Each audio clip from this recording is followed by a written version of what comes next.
Bueno, estamos en el capítulo 3, que para mí es uno de los capítulos más bonitos de este libro. ¿Sí? Entonces, es el capítulo sobre la inspiración. Y vamos a ver un poquito si hemos entendido bien lo que el capítulo trata, ¿no? En principio, hemos dicho que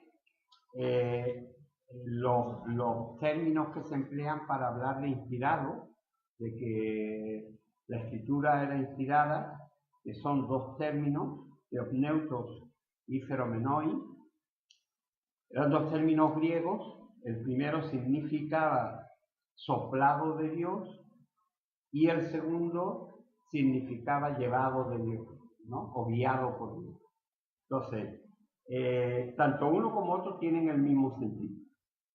El sentido es que Dios da un impulso, manda un impulso, y entonces decimos aquí que al hablar del término inspiración tendríamos que decir que era el impulso dado por Dios a una persona para transmitir algo que quería que permaneciese para el resto de los siglos, ¿no?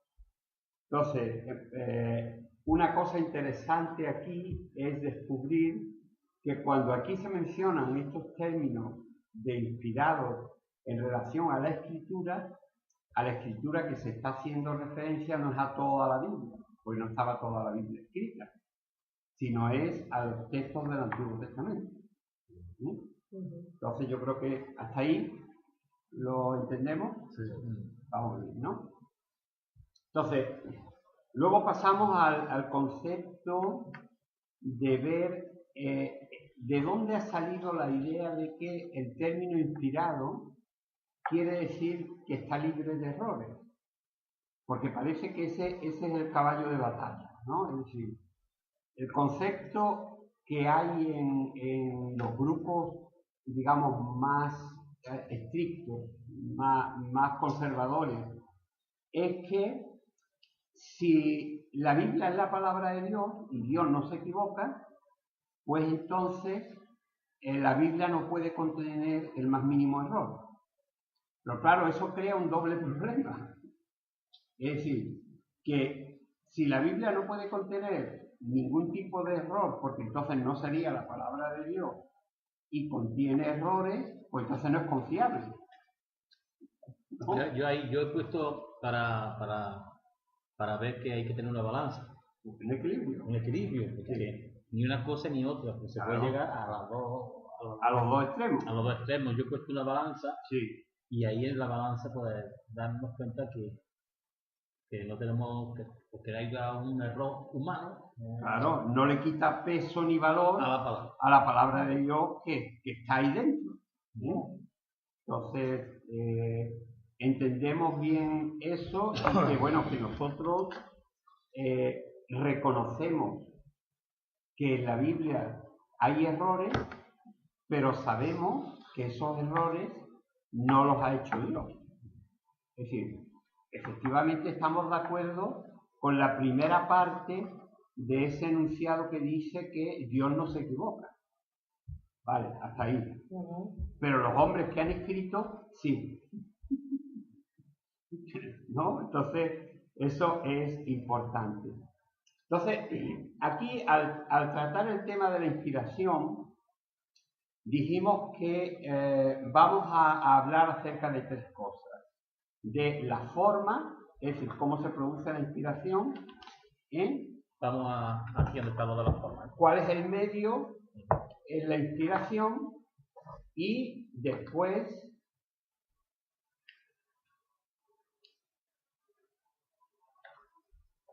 el resultado de la inspiración. Entonces, lo primero es entender cuál es la forma de la inspiración. Es decir, cómo se producía la inspiración. Y lo primero que yo intenté hacer era describir lo que no era la inspiración.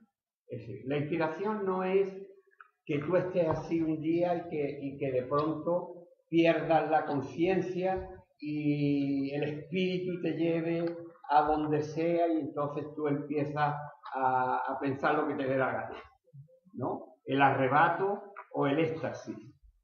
Por ejemplo, Santa Teresa de Jesús dicen que escribió un libro que es muy importante en su vida, que se llamaba Las Moradas, y que ese libro lo escribió siempre arrebatada. Por eso ella dice, ahora estoy arrebatada, dice dentro del libro, ¿no? Entonces, el arrebato o el éxtasis era una especie de comunicación espiritual con Dios, era irse de la cabeza por un rato.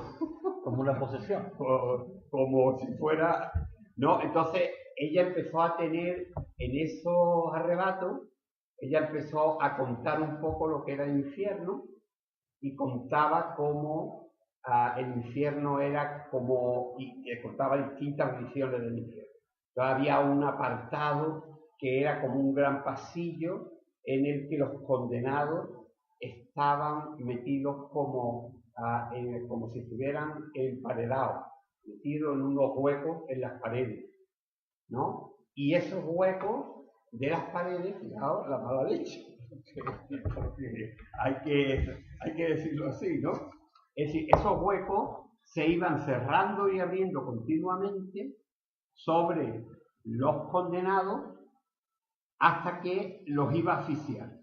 Y cuando se iban a asfixiar, se abrían. Y volvían a empezar a cerrarse otra vez. Es decir, era un tormento continuo. ¿Sí? Pues claro. Entonces, cuando tú lees esas cosas, tú dices, mira, la Biblia no se explica así. ¿Entiendes? La Biblia no fue escrita, o la inspiración no era ni un arrebato ni un éxtasis, ¿no? Pero ella también se hablaba que levitaba. Sí, que levitaba. Que salía del cuerpo. Sí, que salía del cuerpo. Se elevaba delante de la gente. Delante de la gente se ponía en el centro, se ponía de rodillas y se levantaba como 1,5 metros, 1 metro del suelo. La gente la veía, así que no sabemos lo que había por ahí. ¿Sí? Luego, el segundo aspecto es que la inspiración tampoco era un dictado automático, ¿no? Y aquí yo pongo el ejemplo de lo que se conoce como el dictado automático en el mundo espiritista, ¿no? En el mundo espiritista, un espíritu toma a una persona y entonces esa persona va escribiendo como si estuviera recibiéndolo directamente del espíritu, o se va parando como si le estuvieran dictando lo que tiene que ir escribiendo. ¿Sí? Tampoco la Biblia fue escrita así. Estos son aspectos que no. Otra tercera posición es que la inspiración no es un sueño. Algunos han creído a lo largo de los siglos, y así se ve, por ejemplo, en muchísimos cuadros, que la inspiración venía durante el sueño. Entonces tú durante el sueño recibías lo que tenías que escribir al día siguiente y cuando te levantabas corriendo iba y lo escribía para que no lo olvidas, ¿no? Tampoco fue así. Una parte que yo creo que es muy interesante es el punto 4, en el que hablamos de que la inspiración es común a distintos tipos de escritos. ¿Sí? Es decir, no hay una inspiración para las epístolas y otra inspiración para los libros proféticos y otra inspiración para los libros históricos, sino que la inspiración es la misma, porque la inspiración, digamos, es el impulso de Dios sobre una persona para transmitir por escrito o verbalmente lo que Dios desea.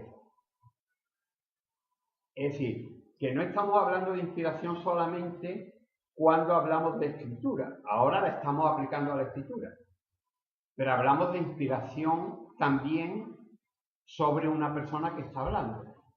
Dios le da un impulso de su espíritu por el cual le puede transmitir a los demás cosas que Dios quiere que esta persona reciba y que, es decir, que le van a ayudar para desarrollar su vida cristiana y para entender las verdades y los principios divinos.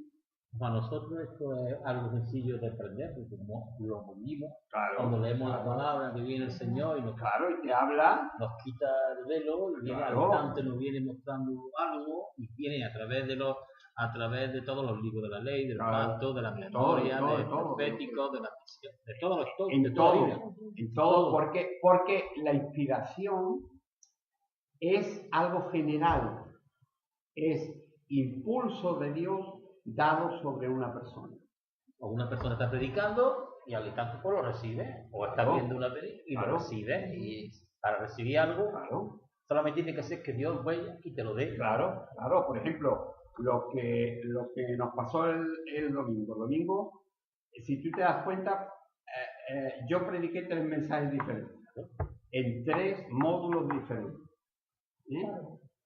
Yo llevaba la idea de predicar el mismo mensaje, pero conforme se fue desarrollando el culto, el Espíritu de Dios me iba, y en momentos determinados, el Espíritu de Dios me fue hablando y me dijo, habla acerca de esto. Entonces inmediatamente me puse a buscar lo que venía al caso para la gente, y realmente era lo que ellos necesitaban. Amén. ¿No? Amén, amén. Entonces es importante que entendamos que la inspiración no ha muerto. No, que la inspiración no ha muerto. Es decir, mucha gente piensa que cuando se terminó de escribir el último libro de la Biblia, Dios se quedó mudo. ¿No? Es decir, que ya Dios no sigue hablando. No, Dios sigue hablando y Dios sigue impulsando a gente para transmitir sus verdades y sus principios a través de ellos. Ahora, aquí estamos hablando de escritores. Y los escritores recibieron el impulso de la inspiración de varias maneras. Generalmente de 2 formas. Una era audible, es decir, Dios le daba una orden y le decía, escribe lo siguiente, o escribe la profecía, o registra en el libro de Crónicas, o registra, ¿no? Es decir, eran órdenes específicas y Dios se lo decía audiblemente a los escritores. Y otras veces no era audiblemente, sino que era un impulso interior que le decía a esa persona que tenía que poner por escrito eso. Por ejemplo, el caso de Lucas. No tenemos ningún registro que nos diga que Lucas recibió una revelación especial que le dijo, mira, Lucas, recoge todo lo que hay escrito por ahí y ponlo por orden. Él lo que sintió fue el impulso de recopilar todo lo que se había dicho sobre Jesús y ponerlo ordenadamente para que aquel romano a quien él le quería enviar el escrito porque le interesaba que conociera a Dios, lo pudiera entender. Entonces, la inspiración llegó sobre Lucas, ¿vale? Es decir, ¿y qué fue lo que sucedió? Esa inspiración se desarrolló escribiendo el Evangelio de Lucas y el libro de los Hechos. Porque en realidad parece que fue una obra, un solo libro, o una sola obra compuesta en 2 partes. Es como si yo te escribo una carta hoy y otra dentro de 3 meses, pero que son continuación la una de la otra. Primer tratado, segundo tratado teológico. Claro. Sí. En aquella época las cartas se le llamaba un tratado. Entonces, es importante. Hasta ahí lo llevamos claro. Hemos entendido bien el aspecto. Esta idea de la inspiración, sí, como algo espiritual. Dejar la mente en blanco y que el Señor te vaya dando. Quizás yo lo veo que muchos pastores a lo mejor sí. Les conviene esta manera de pensar. Sí. Para incluso, digamos que su desconocimiento, taparlo con la idea de que la inspiración hay que dejar que Dios nos hable y lo que yo voy a decir es palabra de Dios. Claro. Pero en realidad sí hemos oído barbaridades.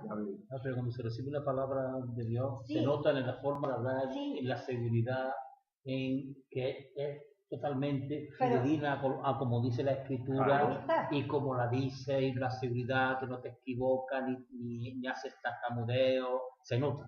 Pero que una cosa es, yo pienso que es la claridad en lo que Dios te quiere que tú transmitas. Si no, la recibe ante la claridad, pero que no la ves, no la puedes recibir. Claro. Ya, ahí está. Pero es el hecho de decir, vamos, yo pienso que puede ser así, ¿no?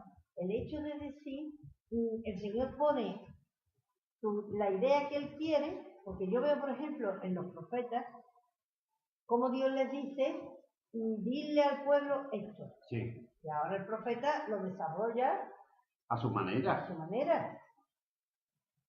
Que no es decir, no, yo me voy a quedar aquí en blanco y a ver la palabra que el Señor me va dando para ir soltando. No. Claro, no. Claro. Dios le daba al profeta el sentimiento de lo que tenía que decir. De lo que tenía que decir. Y él lo decía con sus propias palabras. Claro. Y se lo decía en su cultura. Y lo decía para la gente que lo podía entender, de forma que la gente y el que lo decía tenía que entenderlo la gente, porque si no, entonces no tenía sentido. Entonces, ¿qué sentido tenía que Dios dijese? Dios habla para que entienda. Claro, porque es como si tú al niño le dices, dile a mamá esto. Dile a mamá que suba. Mira, papá, que están haciendo esto y ahora no te cuenta lo que el niño a su manera. Pero digamos que el meollo del tema dile que suba. Sí. Yo este capítulo para mí ha sido bonito, ¿no? Bonito porque es algo que vive uno, es algo que practica todos los días y hay algo como lo que Dios es largo. El Espíritu Santo te va dirigiendo, te cambia el tema y al instante te da donde el Espíritu Santo y te sientes complacido porque te sientes usado por Dios, aunque no sea tu forma de hacerlo, porque Bernardo no suele cambiar. No. Bernardo suele ser de personas que se tocaban una cosa y esto y lo otro, pero claro, escucha la voz de Dios y le obedece. Claro, pero escucha lo que es el tema de Dios, lo que Dios quiere. Y yo veo que Pablo, muchas personas no son sensibles a la dirección del Espíritu Santo. Claro, habla esto y esto claro, como si fuera... Sí, como una lata que abre, que ya está cocinada y la suelta. Para mí este libro para mí es una bendición, porque yo he entendido siempre que Dios trae un material. ¿A dónde viene el material? Bueno, el Señor me da, a través de la Escritura, a través de orar, pues el Señor me da un tomate, me da una papa, me da un melocotón, me da todo esto, y yo tengo que elaborarlo. El Señor, hay diferentes formas de guisarlo, cada uno conforme la humanidad de uno lo transmite. Entonces, la inspiración se ve que es de Dios, Dios te ha dado el tomate, Dios te ha dado eso, ahora escríbelo, pero dentro de la inspiración también está la personalidad de la persona. Claro. Que es lo que yo estoy entendiendo sobre este libro.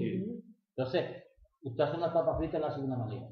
Aunque el material sea el mismo y Dios se lo haya dado. Pero usted lo hace de una manera. Claro, tú le picas ajo y yo no le pico ajo. O cada uno tiene un punto, lo hace de una manera. En la forma de hacerlo, en la forma de cortarla. Dios sabe de otra manera. Y es el mismo. Claro. Pero aquí entra en juego el siguiente apartado, que es el medio. El medio. Es decir, el medio, cuando hablamos del medio, no estamos hablando del material en el que se escribe. Es decir, ni si era pergamino, ni si era un trozo de piel, ni si era un papiro egipcio, es decir, ni de que se escribiese con tinta o con tal. Estamos hablando de la persona que recibe el impulso. Ese es el medio. Claro, pero si por ejemplo se dice toda la Biblia es inspirada, vemos por ejemplo el caso cuando Pablo dice de estas dos hermanas que había en la iglesia, que se pongan de acuerdo. Evodia y Sintique. Que se pongan de acuerdo. En realidad Pablo, digamos que el conocimiento de Dios le guiaba a cómo tenía que enseñar a la gente. Claro, corregir, pero, que la palabra es útil para corregir. Pero también era porque él estaba viendo la necesidad esa, de que dos hermanos estaban en enemistad y tenían que hacer las paces. Claro. O sea que Dios ya nos ha enseñado cosas para no tener que estar constantemente pegado a la oreja diciéndonos, oye, inspírame lo que tengo que decir ahora. No, oye, no. Dios nos ha dado un criterio.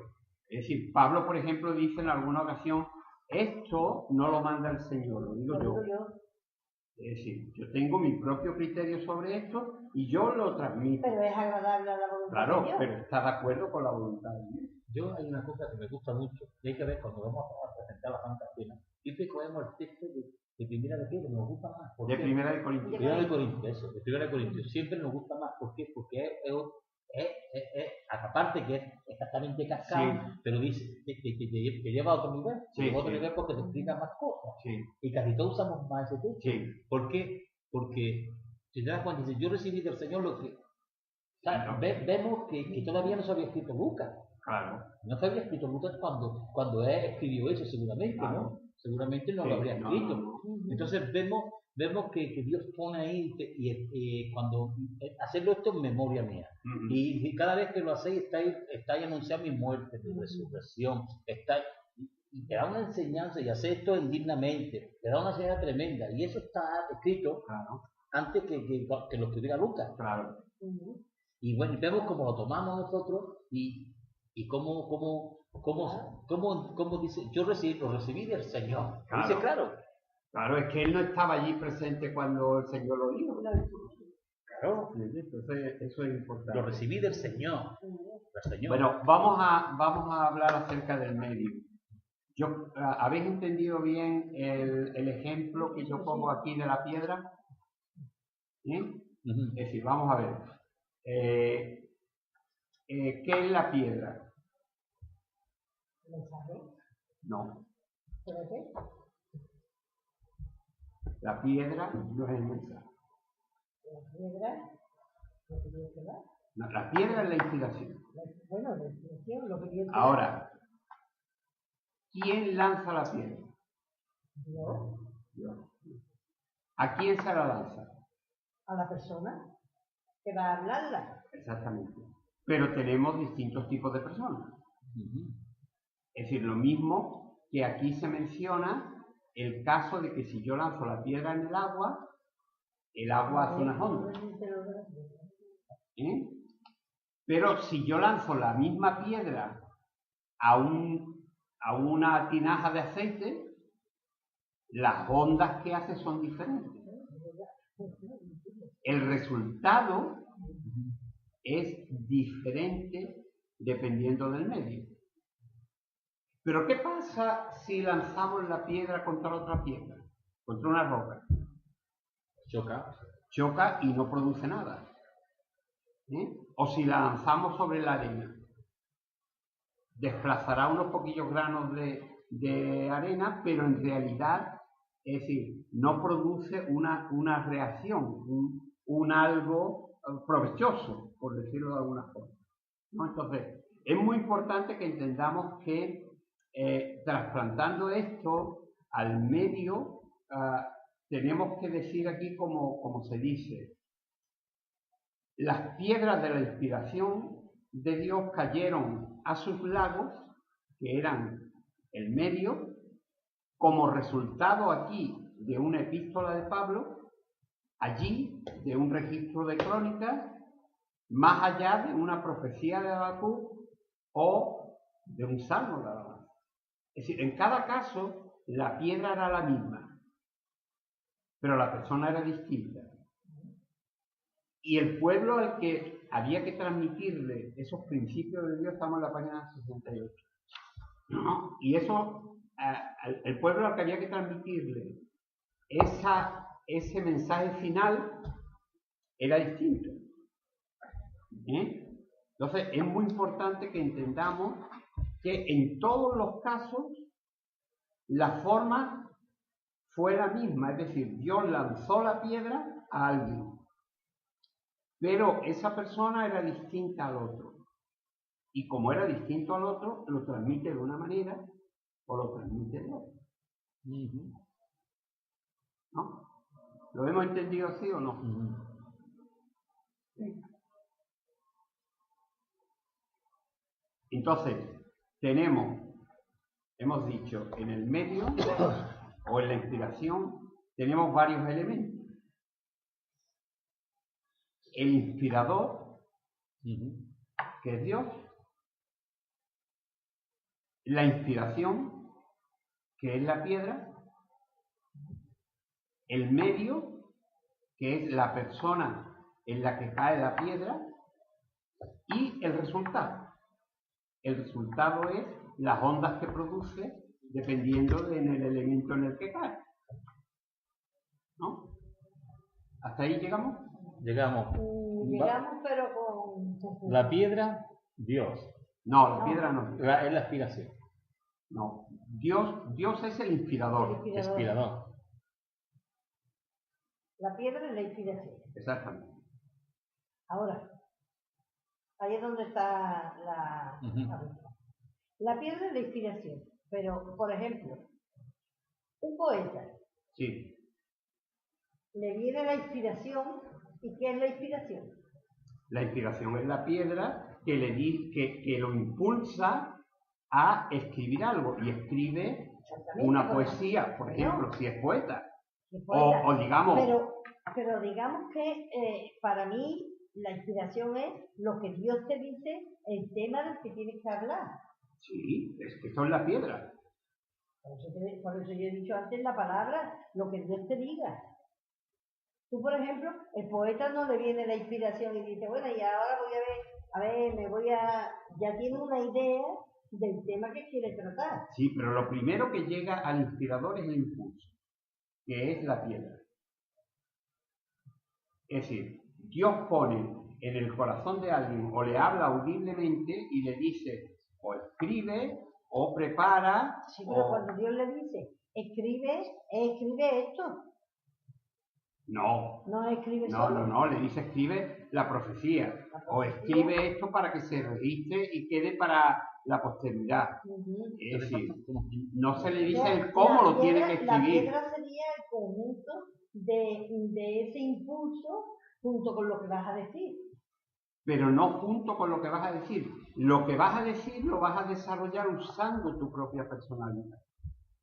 Bueno, pero digamos que la idea, digamos que yo digo, hoy me he levantado inspirada. ¿Inspirada para qué? Sí. Bueno, no sé. No. Vamos a ver. No. Tienes que estar inspirada para algo. Estamos hablando de la escritura. Es decir, la inspiración para escribir llega a la persona. Y entonces esa persona pone por escrito lo que cree que Dios le está llamando a escribir. Pues por eso te digo. Lo que crees que Dios, pero Dios te da, porque tú pones un... Pero Dios no te está diciendo, Dios no le dijo a Lucas, mira, escribe esto. Dios le puso en el corazón de Lucas el deseo... No, porque había un tema que Lucas quería tratar.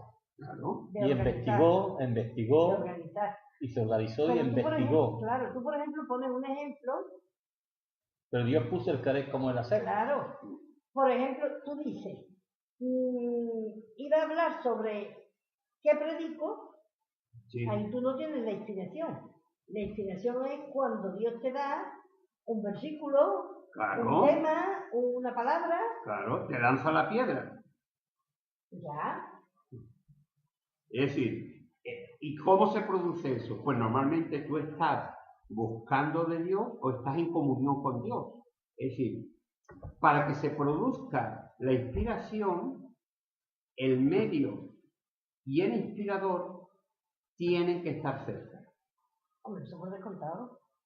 Es decir, entonces, ¿qué es lo que sucede? Que, por ejemplo, cuando tú vas a preparar un tema de edificación para la iglesia, tú te pones delante de Dios y oras con Él y le dices, Señor, ¿qué enseño para la iglesia?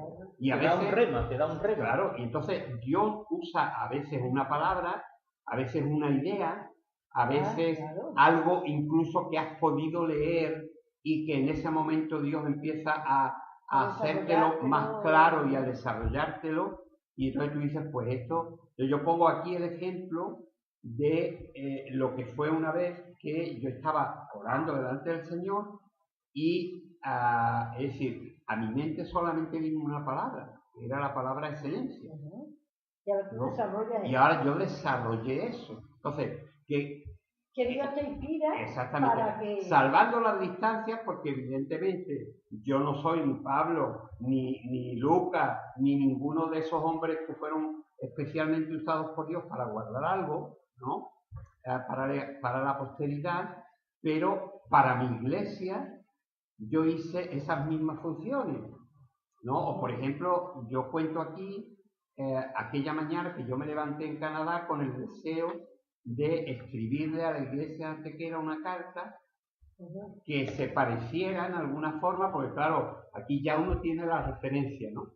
Que se pareciera en alguna forma a cualquiera de las epístolas que había escrito Pablo, que en lugar de decir Pablo, pues dijese, queridos hermanos, soy Bernardo, vuestro pastor, y desde aquí os quiero transmitir lo que el Señor ha puesto en mi corazón para el día de hoy. Entonces sería, esa idea es la piedra.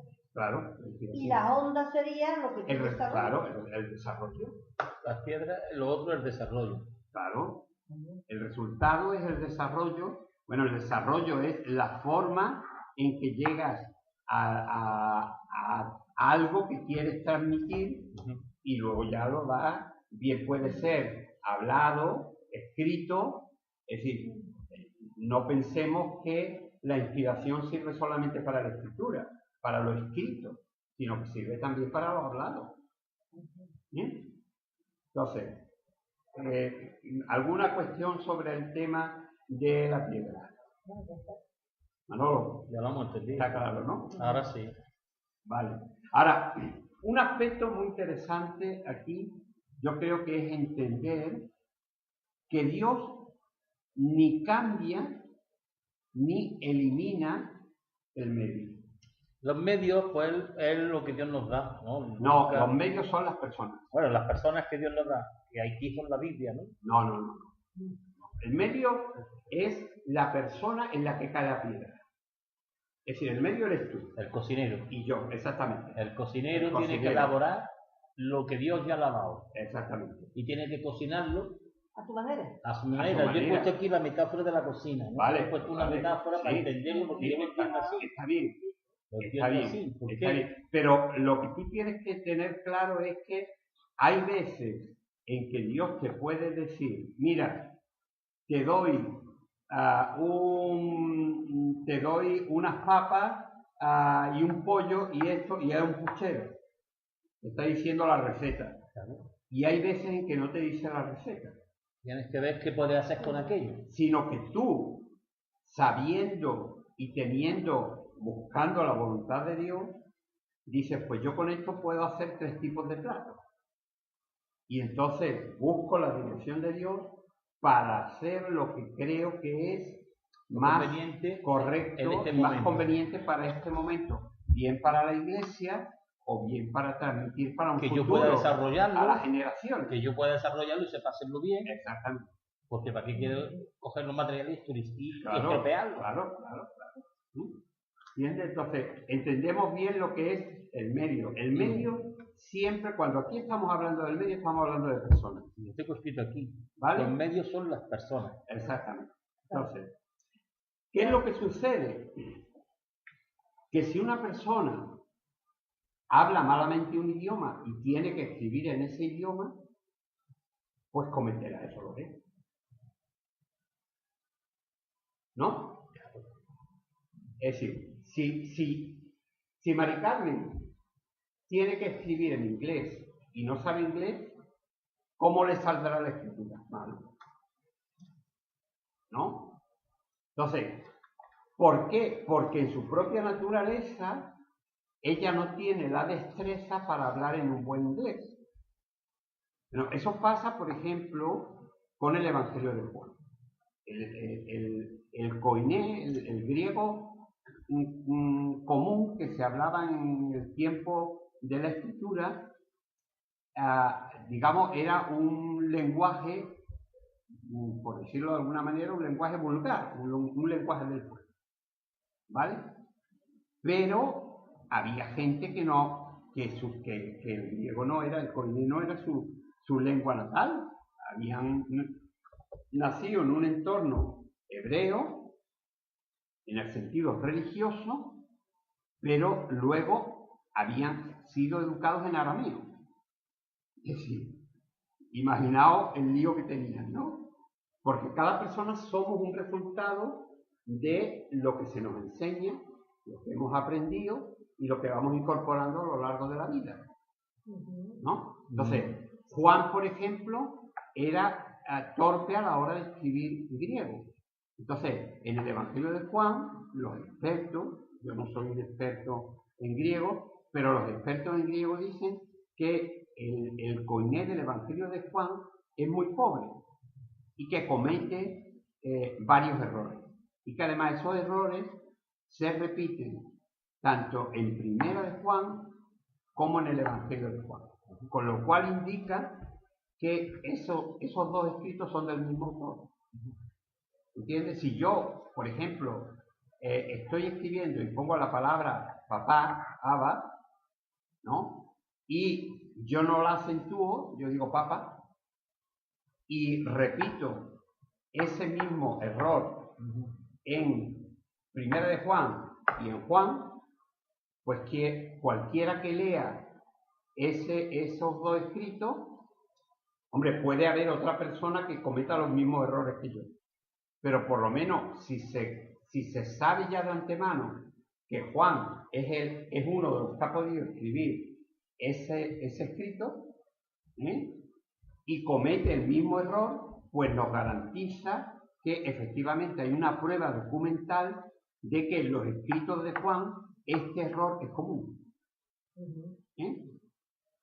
Claro, hace cosas de un siglo y algo más, creían que era otro, porque lo había escrito, ¿no? Sí, bueno, no es que hace un siglo se creyese eso es una hipótesis de trabajo, que probablemente cuando se menciona el anciano Juan no era el apóstol Juan. Esa es, digamos, una hipótesis de trabajo, porque existió otro Juan en Éfeso que era un anciano muy venerable y que, lógicamente, algunos historiadores creen que probablemente segunda y tercera de Juan fueron escritas por ese anciano. Porque él dice, el anciano Juan hacia a Gallo o a la... Sí. ¿Y el estilo? El estilo es diferente. Por eso digo que el lenguaje de Primera de Juan y del Evangelio de Juan es idéntico. Si os dais cuenta, tú lees Primera de Juan y te encuentras los mismos términos.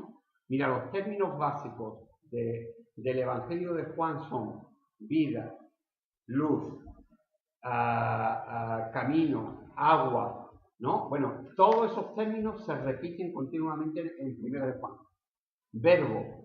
No hay ningún otro escritor que emplee el término verbo para hablar de él. Pero en Primera de Juan no está. Sí, en Primera de Juan está.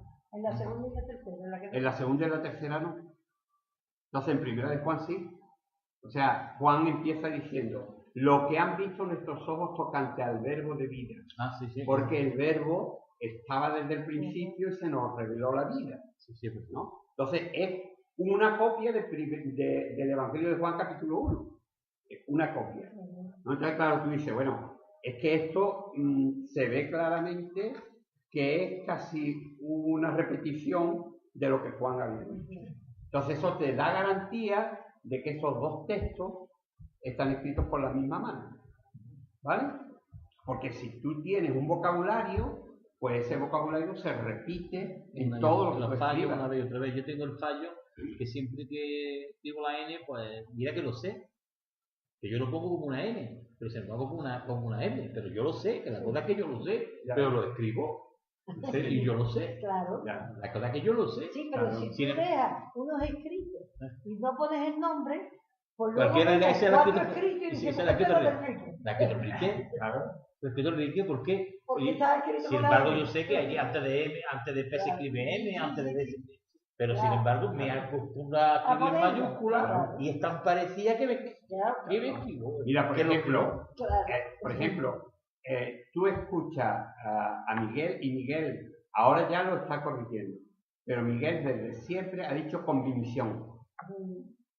Convicción está mal dicho. Es convicción. Es con 2 C seguidas. Convicción. Entonces yo se lo corregí en una ocasión. Porque yo creo que él lo usa como de convencido. Sí, pero es que cada palabra es como es la convicción.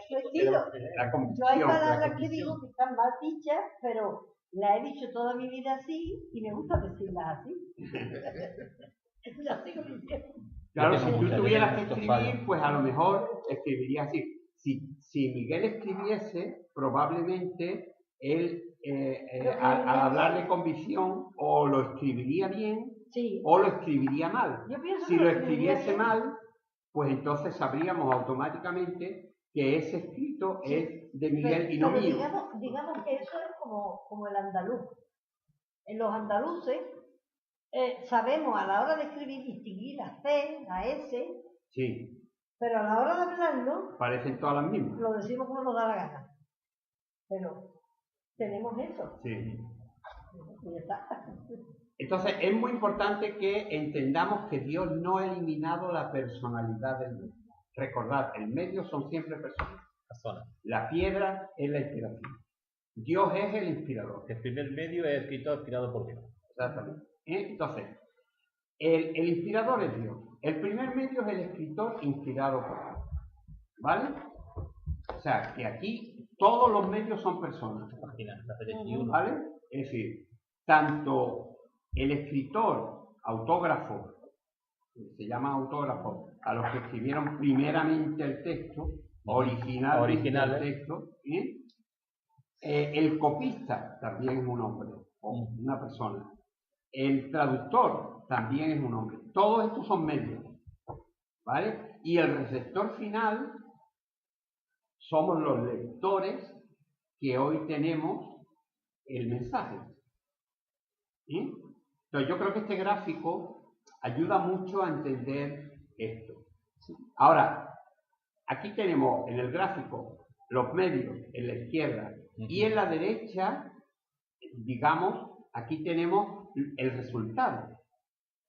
¿Qué es lo que dio como resultado la inspiración de Dios a través del medio? Dios, en este caso, en el primer medio que era en el escritor, dio los originales autógrafos. Pero esos originales autógrafos podían contener errores del escritor. Porque si escribían malamente en un idioma que no era el suyo, pues esos errores se quedaron ahí plasmados. ¿Vale? Entonces, el segundo medio era el copista. Pero el copista, nosotros hoy en día le tenemos a la escritura un valor sagrado. Es decir, para nosotros es especial, es algo santo. La llamamos la Santa Escritura, las Sagradas Escrituras, el libro de Dios, lo llamamos con una terminología que lo que estamos diciendo es que esto es algo muy valioso, es algo que verdaderamente es importante. Pero los copistas, para los copistas, hacer una copia del Evangelio de Mateo o hacer una copia del libro de Isaías era un trabajo. Como la imprenta. Exactamente. Tú llevas a la imprenta un texto para que te lo impriman y el impresor no se pone a mirar el texto ni se identifica con el texto, ni tiene nada espiritual que lo impulse a mantener la pureza de ese texto. Lo que tiene que hacer es imprimirlo, ¿no? Como entonces no había impresora, no había imprenta, había que hacerlo a mano. Entonces, ahí entraba en juego la calidad del copista. Es decir, habían copistas buenos y copistas descuidados. Porque estamos hablando de un trabajo, recordadlo, ¿no? Es decir, otra cosa, por ejemplo, fijaos, se dio con la versión de los 70. La versión de los 70, que se hizo un siglo antes de venir Cristo, fue la traducción del texto hebreo al griego. Pero ahí participaron gente enviada desde Jerusalén, porque Ptolomeo, que fue el que la encargó, que era el faraón de Alejandría, ¿no? Faraón de Egipto en esa época. Es decir, este hombre quiso que los sacerdotes de Jerusalén mandaran a 70 o 72, dicen que fueron 72, digamos, expertos que hablasen al mismo tiempo y escribiesen al mismo tiempo, tanto en hebreo como en griego.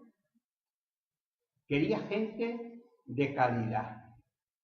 Entonces buscaron, y el sacerdote Eliezer le mandó los 72 mejores que podía encontrar allí, o por lo menos los que encontró. Pero esa gente sí tenían, eran copistas, pero eran traductores, y ellos sí pusieron cuidado en que el texto, porque ellos venían de una tradición en la que si tú estabas copiando en hebreo un texto bíblico y se te manchaba o te caía un borrón o te caía una gota de tinta o de líquido que se usase, no, la rompías completamente y empezabas de nuevo. Y a lo mejor llevaba 7 o 8 metros. A lo mejor llevaba 7 o 8 metros de papiro o de pergamino. Pero era tal el respeto que tenían los copistas hebreos que, es decir, por lo menos los de la escuela de Edra, que se conoce, que, es decir, ellos no permitían que hubiese errores. Era tan puro, era tan santo, que eso había que mantenerlo lo más limpio posible. Pero los copistas del Nuevo Testamento, no. Es decir, no vieron, eran gente empleada, mano de obra de la calle, que muchos no tenían ni idea de nada espiritual, sino que estaban haciendo un trabajo. Entonces, claro, ¿qué era lo que pasaba? Como a ellos ese texto no les importaba, lo que les importaba era, trabajaban a destajo, y decían, esto tiene que estar listo para dentro de 20 días. Pues tú copiabas para tenerlo a los 20 días, pero no te fijabas bien en copiar el texto. Entonces, ¿qué es lo que sucede? Que ahí nos podemos encontrar ya errores del copista. Pero además los errores del copista, como aquí se mencionan, los errores del copista, la página 74, pueden ser por descuido, pero también podían ser, aunque eran bien intencionados, pero podían ser porque el copista consideraba, si tenía algo de conocimiento de lo que se estaba, de lo que el escrito trataba, que aclarase el sentido de un pasaje. Creo que hace un par de semanas hablamos acerca del pasaje del estanque de Siloé. Sí, pero eso es lo que está haciendo el niño, escribiendo tus notitas para que a él le resulte claro, cuando lo lea. Claro. Bueno, pues imaginaos que dentro de... imagínate que dentro de 50 años el original de este libro no existiese. Entonces alguien coge el texto de Enrique y lo copia. Y entonces coge también las notas que él ha puesto. Claro. Aquí tengo yo más traducido. Claro, más traducido. Para irme yo al tema que está hablando ahora, de más traducido. ¿Entendemos? Entonces, ¿qué es lo que sucede? Algunas cosas estaban en cierta manera justificadas, ¿no? Por ejemplo, el hecho de explicarle a los romanos a los que se dirigía un texto lo que era el estanque de Siloé, porque ellos no conocían ni lo que era Siloé, ni lo que allí pasaba, ni nada de nada, pues en cierta manera se puede disculpar. Pero luego habían otras interpolaciones que tenían, digamos, otro tipo de intención. Por ejemplo, el final de Marcos, del que hablamos también, me parece... La versión larga y versión corta. La versión larga y la versión corta. Que esa interpolación tiene una intención clara. Y la intención es de demostrar que los verdaderos cristianos eran los que tenían toda esa serie de señales. ¿Y quiénes practicaban toda esa serie de señales? Pues en el siglo III, un cierto grupo. En el siglo II y III, los montanistas. Entonces, hoy en día sabemos que ese texto fue agregado en esa época. Entonces, os dais cuenta que en los textos que tenemos hay errores que son errores del copista. Sí, hay errores, yo veo los errores, pero a pesar de todo, el segundo medio y el tercer medio, yo los disculparía más, sí, porque son errores humanos. Quizás yo veo peor el primer medio, porque el primer medio da la intencionalidad. Por ejemplo, nosotros vemos el libro de Jonás. Sí. El libro de Jonás. Jonás tenía una actitud.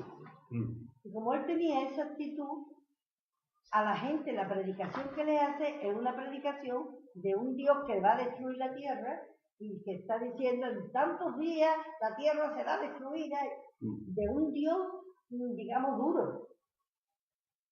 Y cuando se va a lo alto del monte, que Dios habla con él y le dice, yo sabía, porque yo sé que tú lo vas a perdonar. O sea, él conocía a Dios de una forma, pero lo predicaba de otra. Claro.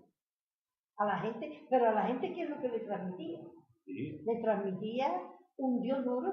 Claro. Entonces, por eso yo, en el Antiguo Testamento, nosotros tenemos un Dios duro, y yo creo que mucha culpa la tienen estos primeros medios, que nos transmiten a un Dios duro. Claro, pero ese primer medio fue un medio sacerdotal. Es decir, los sacerdotes crearon en lo que era la sociedad hebrea el concepto de un Dios vengativo. Exactamente. De un Dios, digamos, justiciero. De un Dios que estaba siempre con el hacha dispuesto para matarte en el momento en el que tú te equivocaste. Esa es la cuestión. Entonces, por eso hoy no concuerdo. Porque era la forma de tener al pueblo bajo el miedo. Claro.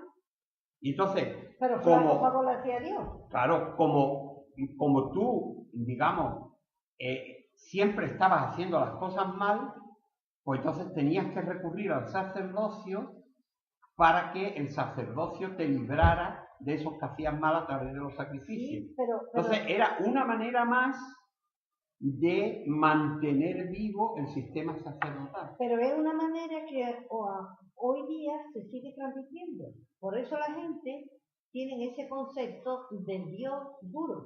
Sí. Y la gente que dice, me viene una enfermedad, Dios me ha mandado. Sí. Porque estamos acostumbrados a que Dios sea, si no hace esto, que Dios castiga, que Dios perdición. Alguien se muere, Dios castiga, alguien ha pasado, es porque andaba malamente. Es porque es, exactamente. Entonces, esa manera de transmitir. Y salimos por lo que ha sembrado, lo que ha recogido. Exactamente. Sí. Todavía vemos hoy predicadores que dicen arrepentidos porque lo tenemos ahí encima y vaya ahí al infierno de cabeza.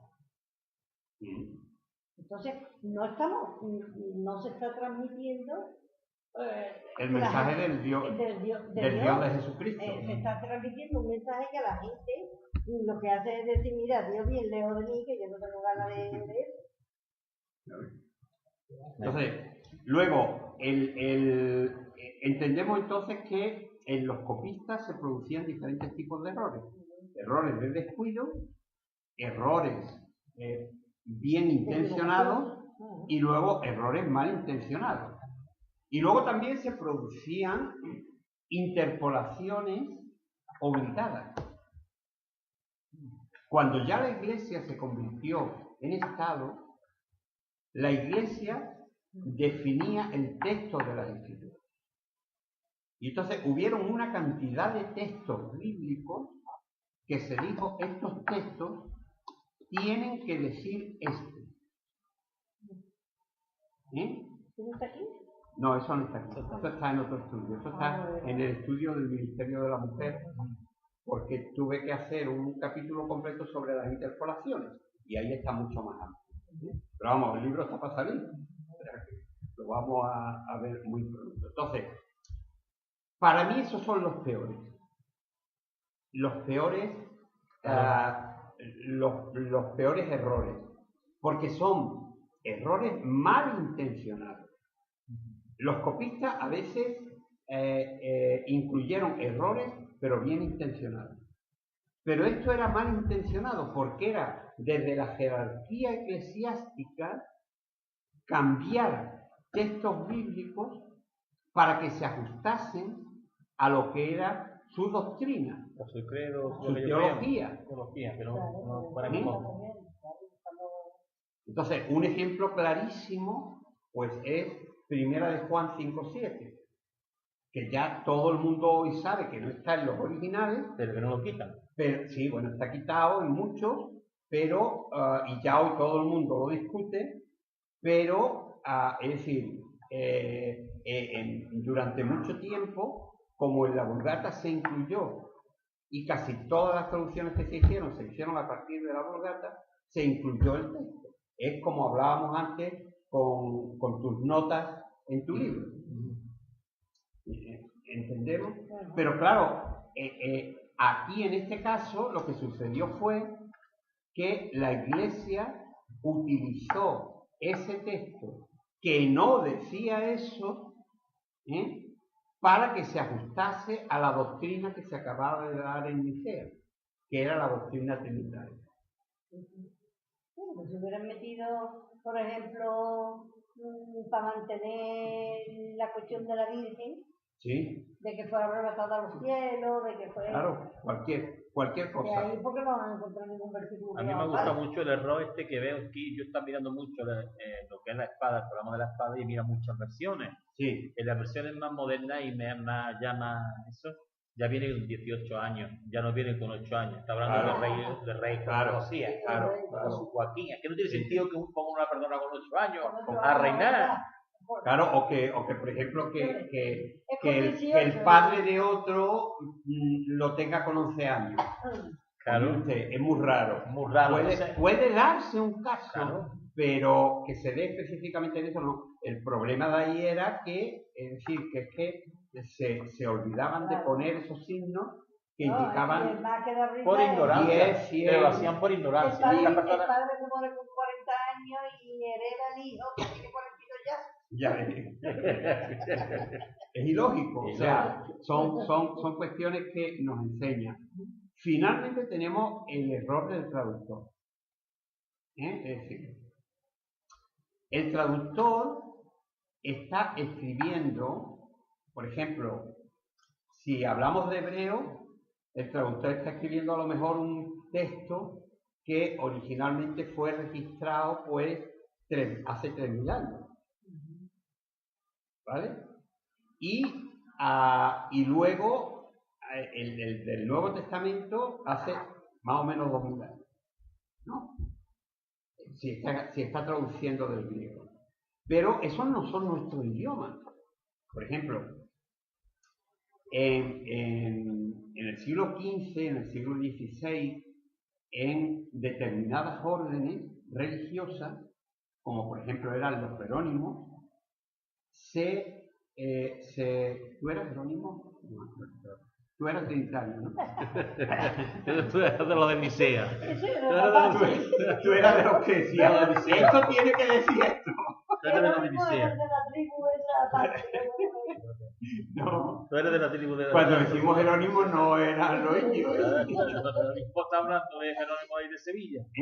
Entonces, ese grupo, pues por ejemplo, digamos, estudiaban el griego y el hebreo para poder traducir, porque una de sus principales dedicaciones era el ser copistas, el ser traductores, ¿no? Entonces, ¿qué es lo que sucedía?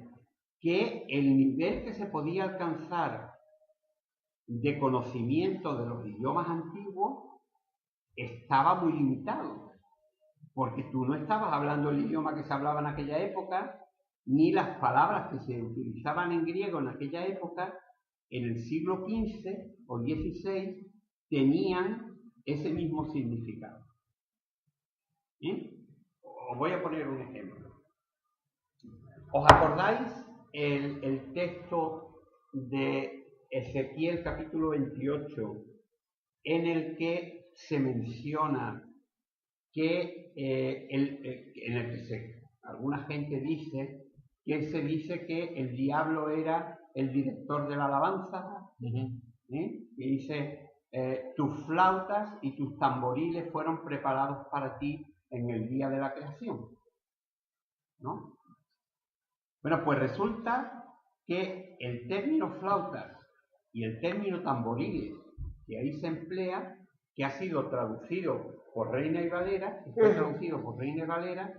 era un término equivocado, porque eso tenía que haber sido traducido, tus ropajes reales estaban llenos de bordados. Por eso. Pero fijaos a lo que da pie el hecho de un error de un traductor. El que haya cantidad de libros y cantidad de gente que repite como papagayo lo que ha escuchado de otro, y entonces te dicen que es que el diablo era el director de las alabanzas en el cielo. Eso es un rollazo. Eso es mentira. El diablo nunca dirigió la alabanza en el cielo. Precisamente porque su origen era, digamos, contradecir o ir en contra de Dios. Y si tú vas en contra de Dios, no lo vas a alabar.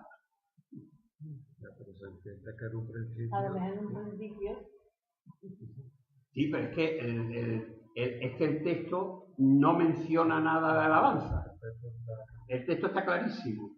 ¿Entiendes? Entonces, al estar el texto hablando acerca de que era, porque claro, la comparación que se hace en Ezequiel 28 con el diablo me parece que era con el rey de Tiro, ¿no? Entonces, al ser comparado con un rey, entonces lo que está diciendo es tus ropajes reales, porque en las profecías se mezclaba el lenguaje real del momento con lo que era el lenguaje simbólico, ¿no? Y lo que estaba diciendo es, cuando naciste fuiste creado y desde el principio tuviste realeza, pero luego la perdiste.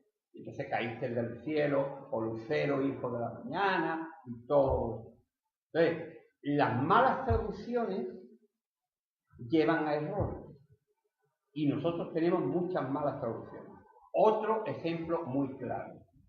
En la traducción de Reina y Valera se decía, en Apocalipsis capítulo 14, se decía, y la adoraron todos aquellos cuyos nombres no estaban escritos en el libro del Cordero que fue inmolado desde el principio del mundo. Apocalipsis 14, creo que era 3. Me parece que la adoración de la bestia. La adoración de la bestia, ¿no? Entonces, el tema está en que ahí hay una declaración de que la crucifixión se había producido antes de la fundación del mundo. Pero es que el texto no dice eso. Es una mala traducción del griego, porque el texto lo que dice, y la adoraron todos los moradores de la tierra cuyos nombres no estaban escritos desde antes de la fundación del desde antes de la fundación del mundo, en el libro del Cordero que fue inmolado. Fijaos la diferencia de sentido. Es decir, cuando se habla de la eternidad no se habla de la crucifixión, sino del libro. Entonces, eso cambia completamente el sentido, porque da de un sentido de de predestinación a un sentido de lo que mucha gente ha utilizado como decir, bueno, pues esto tuvo que ser en la mente de Dios, porque en el tiempo pasó en el año 27. ¿No? ¿Por qué? Porque las malas traducciones dan pie a error.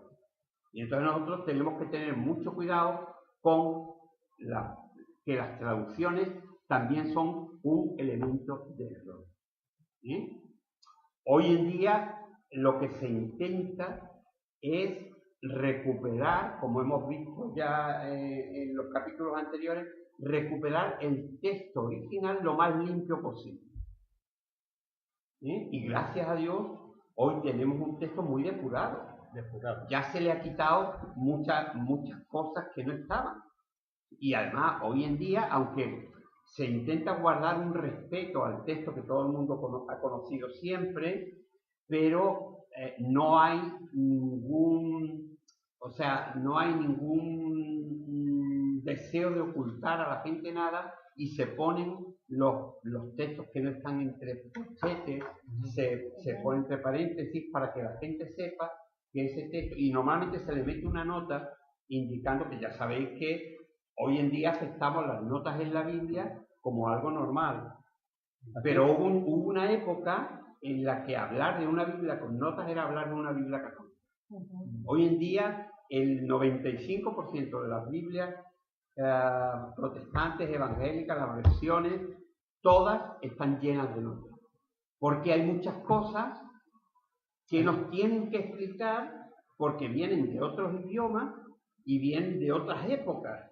Y entonces para que entendamos bien lo que se está diciendo, muchas veces nos lo tienen que indicar. Si no, nos quedamos a dos velas. Yo estuve viendo ayer la versión del 1911 de Reina Valera. Sí. Y estuve mirando lo que es Mateo 28. Sí. Ahí pone en su nombre. Y lo más bonito es que pone una cursilla abajo que pone según los padres atenienses. Sí. Muy claro. Es una Reina Valera actualizada. Sí. No sé, de 1911. Sí. Me la descargué. Yo antes la tenía hace muchos años, la tenía. Bueno, muchos años no, de cuando la sacaron más o menos, el 11 del 12 la tenía. Y bueno, ves como ahí con lo que tú dices, tenés los apuntitos de eso. Según los padres, como estaba antiguamente en los padres atenienses, como tenían ellos ese texto. Claro. Pero bueno, lo que tenemos que saber es que hay 3 niveles de errores y que esos errores están ahí. Claro, pero esto nos indica que si ahora mismo la Biblia la están limpiando, como tú dices, la están actualizando, depurándola, son gente que no tienen ese afán o ese fanatismo de decir es que esto es inspirado, esto no se puede tocar. No, esos son los que están haciendo esa labor, son verdaderos expertos. Son gente normal. Son investigadores cristianos, tienen fondo cristiano, y que lo que quieren es darle al pueblo cristiano el texto puro, o lo más puro posible, que Dios inspiró.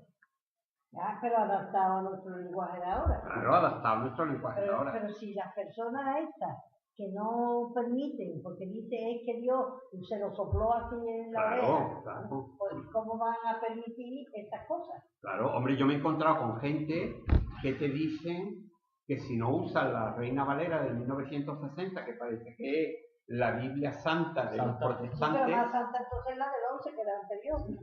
No, la del 11, no, acá ha salido 2011. Ah, 2011. 1911. No, perdón, que me lo he dicho más, 2011. 2011. Entonces, es decir, es importante que entendamos eso. Y luego es muy importante que aprendamos lo que era la naturalidad de los escritores. Los escritores no se complicaban tanto. Es decir, lo complicamos nosotros en el texto. Los escritores incluyeron muchas veces saludos personales, saludos familiares, peticiones prácticas, como cuando Pablo le dice a Timoteo, mira, se acerca el invierno tráeme el capote que me dejé allí porque va a empezar a hacer frío. O tómate un poco de vino. O tómate un poco de vino para tu estómago, ¿no? Es decir, ahí, uno dice, bueno, ¿qué inspiración de Dios hay ahí? Pongamos por caso, ¿no? Es decir, ¿qué nos produce eso en cuanto a nuestra fe? ¿En qué afecta nuestra fe? Son, digamos, cuestiones prácticas de la vida, ¿eh? Luego, dedicatorias personales. Es decir, nosotros tenemos que entender que en el texto bíblico la gente que no había perdido su personalidad metía sus propias cosas dentro del texto. Por eso Pablo dice en alguna ocasión, por ejemplo, la gente que intenta darle a la Biblia el valor de inerrante o que no hay ni un solo error y que todo es inspirado, tú lees aquí, por ejemplo, en el libro de Daniel, decretos de los reyes, que eran reyes paganos, y esos decretos no los había mandado Dios ni los registró Dios. Y sin embargo los tenemos en la Biblia. Es decir, los textos incluso de procónsules y de las palabras de Félix y las palabras de estos, ¿las inspiró Dios o eran sencillamente hombres humanos hablando de una manera humana? ¿Sí? Claro, relatando un hecho, un terremoto o cualquier cosa. Dios no estaba diciendo, mira, escribe que decir que va a venir un terremoto o un hambre. No, es decir, a veces era una profecía dada para la iglesia para que estuviese preparada. Pero esa palabra era dada particularmente a ese grupo. Pero el que está relatando después de que eso ha pasado, lo único que tiene interés es que se sepa que en esa fecha se produjo un gran hambre. ¿Bien? Entonces, por todo ello, creo que es muy importante que entendamos que la inspiración está en todos los textos bíblicos, 77, página 77, pero no en el mismo grado. Es decir, aquí tenemos la inspiración de Dios sobre los escritores para emprender la tarea de escribir. Es decir, el impulso, la piedra dada por Dios, mandada por Dios al agua, que eran los escritores, ¿vale? En medio, ¿no? La inspiración durante el escrito. Impulsos divinos para escribir profecías o declarar verdades fundamentales y aún una dirección específica en la elección de algunos términos concretos del idioma original. Es decir, en los idiomas originales habían distintas palabras para decir una misma cosa. Y los escritores tenían que decidir qué término ponían que se ajustase más a lo que era, digamos, lo que Dios quería transmitir.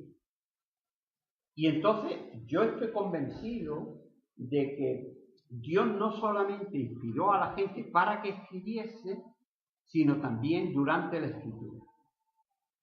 Es decir, para que transmitiesen de la mejor manera lo que Dios quería decir. ¿Sí? Entonces, luego, aquí se mezcla también la naturalidad de los escritores, intercalando aspectos personales en sus escritos de la forma más natural. Para ellos era natural saludar a su prima y saludar a la iglesia de allí, a mis amigos que tengo en el otro lado. Y eso no había nada de inspiración. Pero que eso es lo mismo que hoy día. El profeta o el que fuera recibía una palabra y la pondría en orden, prepararía lo que iba a hablar, lo mismo que el que predica, prepara. No sale ahí y va soltando palabras sueltas. Igualmente en el escrito bíblico se mezclan errores del propio escritor que se equivoca o que confunde nombres. Es decir, Marcos confunde al profeta Isaías con el profeta Malaquías. ¿Vale? Pero bueno, es un error que le puede pasar a cualquiera, ¿no? ¿Entiendes? El escritor de crónicas pues comete varios errores a la hora de nombrar a los diferentes reyes o sus vidas, ¿no?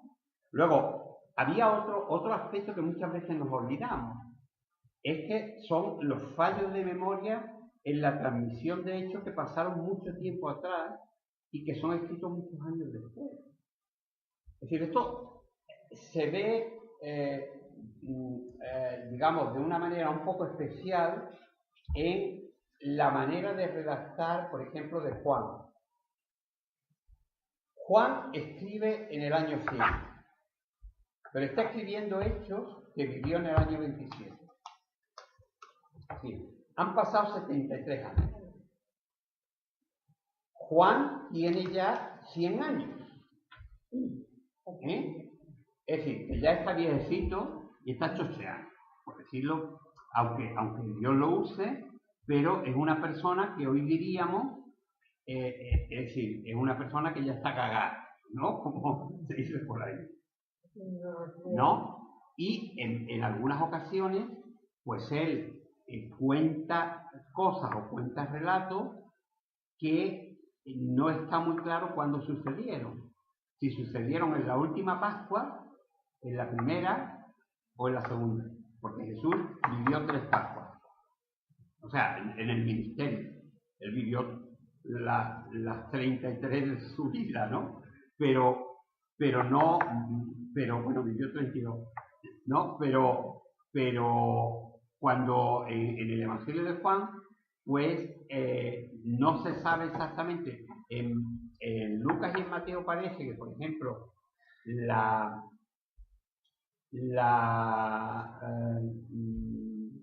echar a los mercaderes del templo se produce o en la primera o en la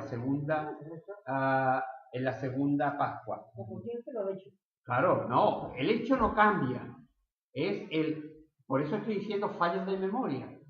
Es decir, el escritor, como ya está escribiendo a una edad en la que han pasado muchas cosas, pues recuerda lo que recuerda y cómo lo recuerda. ¿Sí? Entonces, es muy importante que entendamos eso también. Luego están las interpolaciones, que es lo que hemos dicho. Algunas parecían necesarias y eran bien intencionadas, otras no eran necesarias, pero se quería transmitir otra cosa, y otras eran malintencionadas directamente. ¿Bien? Entonces, ¿cuál es el resultado? Y aquí yo creo que es muy importante que entendamos, es decir, que el resultado de la palabra de Dios no es un literalismo. Es decir, Dios no nos ha dejado un texto para que nos amarremos a la letra del texto. Dios nos ha dejado un texto que contiene un espíritu que es el que tiene que guiar nuestra vida. Por eso Jesús decía, las palabras que yo os he hablado son espíritu y son vida.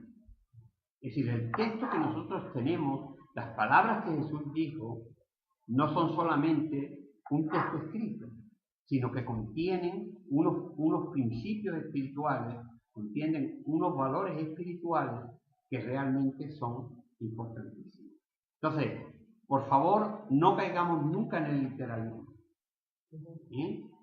No, tenemos que entender siempre a quién se escribe un texto, por qué se le escribe, quién lo escribe, cómo lo escribe.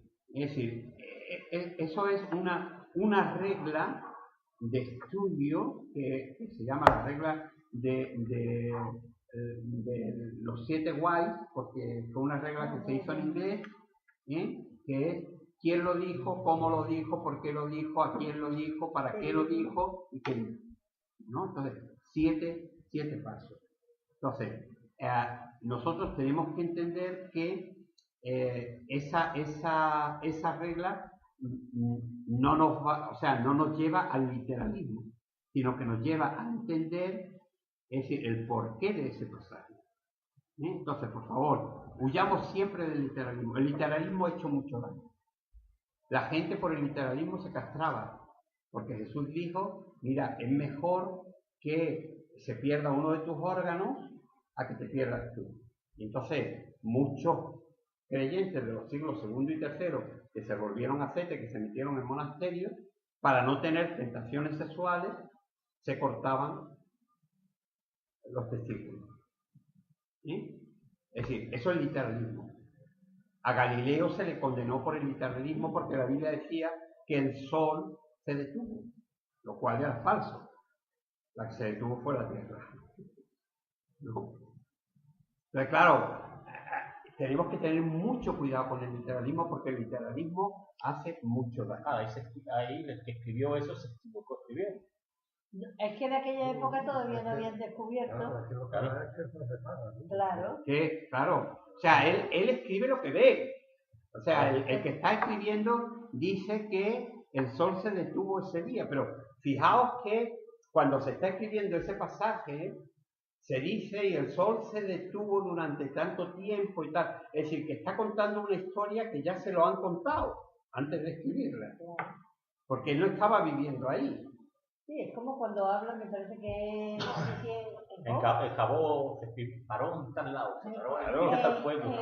Es cuando dice las basas que sostienen la tierra, teniendo en cuenta que pensaban que la tierra era plana y que estaba apoyada en algo. Estaba apoyada sobre varias columnas. Entonces, la concesión, digamos, la cosmovisión de un pueblo, pues era distinta de una época a la otra, ¿eh?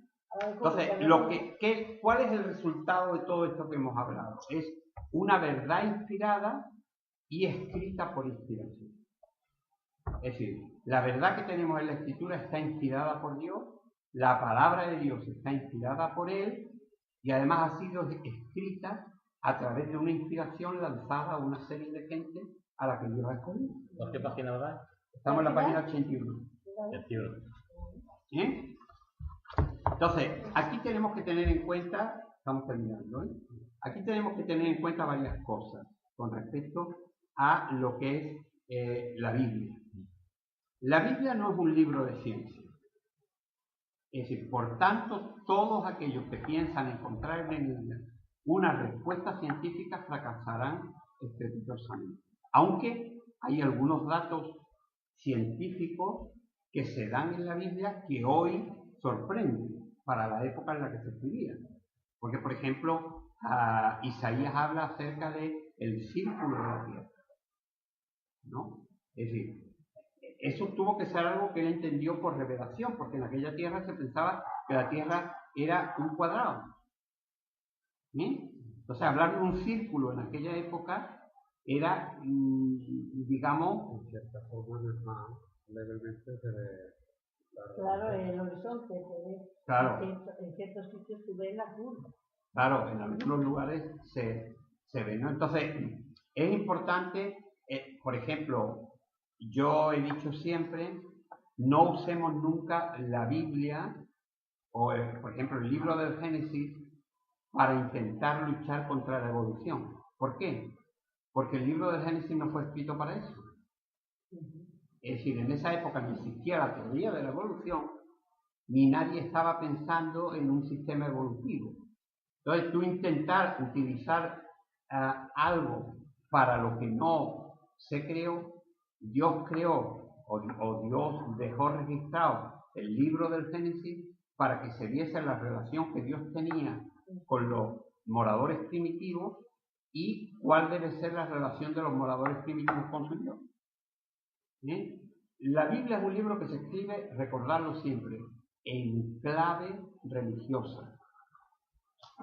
Por eso, por ejemplo, nos encontramos que hay reyes que históricamente fueron muy importantes y en la Biblia ocupan muy poquito, porque sus vidas en relación con Dios fueron muy pobres, ¿sí? Como es el caso de Onri.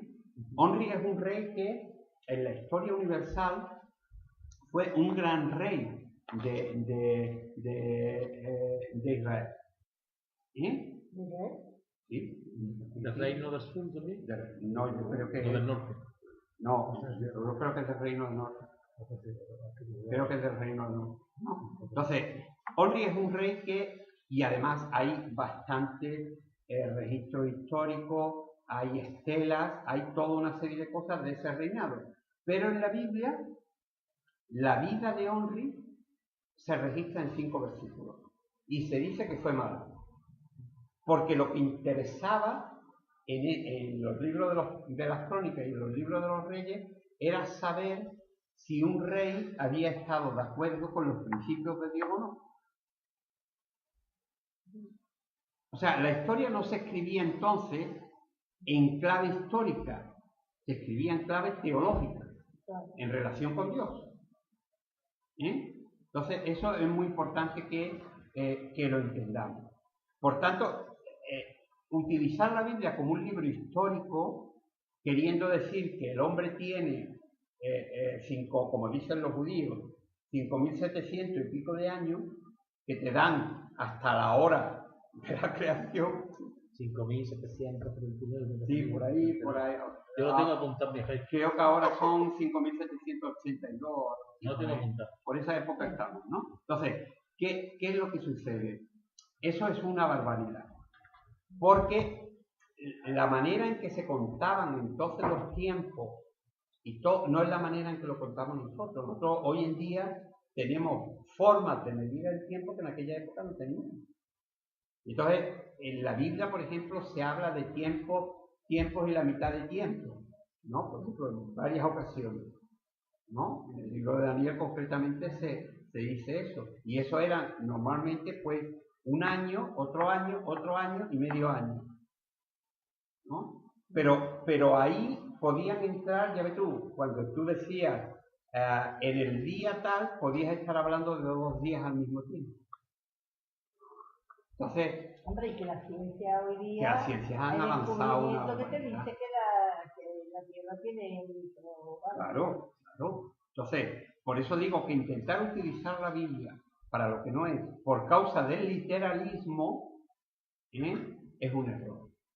Y los cristianos tenemos que aprender que nuestra sociedad y nuestro tiempo requieren otra forma de entender el mensaje bíblico, sin perder el valor espiritual que ese mensaje tiene y lo que Dios nos ha querido transmitir a través de ello y que afecta a nuestra vida, porque es la guía para nuestra vida, pero sabiendo que es un texto que no es un texto impoluto, no es un texto purísimo, sino que es un texto que contiene errores por lo menos de 3 medios, de los escritores, de los copistas y de los traductores. Y después sale la escritura. Claro, luego tenemos la redacción final, que también hay errores del redactor. ¿Claro?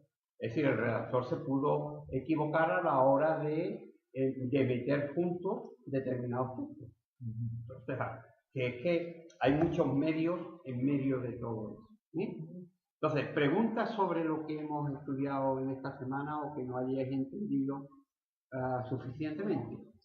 Bueno, que queda descubierto que la palabra de Dios, pues, que está en la humanidad del hombre, está la voluntad de Dios, que la transmite con esa piedra que transmite, y el hombre, pues conforme su conocimiento, pues coge, la escribe. Y su personalidad. Y eso nos enseña a nosotros que dentro de los textos bíblicos hay los errores humanos, los errores de copistas, errores también que fueron intencionados, y vemos que eso nos tiene que nosotros llevar a decir que la Biblia, como para que perdamos la fe en la Biblia, sino que son pensamientos de Dios que la gente, hay dentro de la Biblia, hay humanidad, hay del hombre, pero eso no invalida que la palabra de Dios sea la palabra de Dios. Claro. Por eso yo digo aquí una frase, digo, las imprecisiones o los errores que contiene la Biblia son siempre errores del medio. Nunca son errores de Dios. Y eso lo tenemos que tener claro. Dios es fiable, los hombres no. Todos los hombres nos equivocamos, y además eso es un texto que la Biblia dice. Dice, no hay persona infalible, ¿no? Entonces, es algo que nosotros tenemos que aprender. Entonces, algo que no os haya quedado suficientemente claro de este capítulo. Lo tenemos todo más o menos. Me gusta mucho también con lo de Yoko Yu, que no lo has dicho. Lo de John Bishop. Claro, eso es literalismo. Es decir, lo de las niñas. Claro. Lo de las niñas. Es decir, tú coges un texto bíblico y crees que Dios lo está hablando para ti. Pero Dios se lo dijo a Isaías. Y con Isaías Dios se comprometió con lo que le había dicho.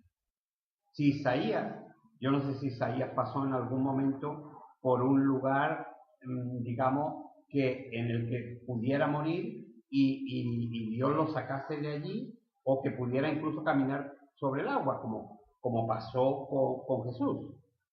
¿No? No lo sabemos. Pero lo que sabemos es que el compromiso de Dios, de esa promesa, cuando pases por las aguas, yo estaré contigo, no te anegarán, no era con las coreanas de la iglesia de Port John Bishop. Entonces ellas leyeron el texto, oraron y se dejaron llevar por el literalismo. Y el literalismo las mató. Es decir, que las cosas son, el literalismo puede llegar a ser muy peligroso, porque puede destruir vidas. O sea, a Galileo estuvieron a punto de quemarlo por el literalismo. Lo que pasa es que él se dio cuenta de que era más importante mantener la vida. ¿No murió? No, quemaron. ¿Entiendes? ¿Lo excomulgaron entonces? No, lo que él hizo fue adaptar, como era un hombre muy sabio, adaptar el hecho de decir, vale,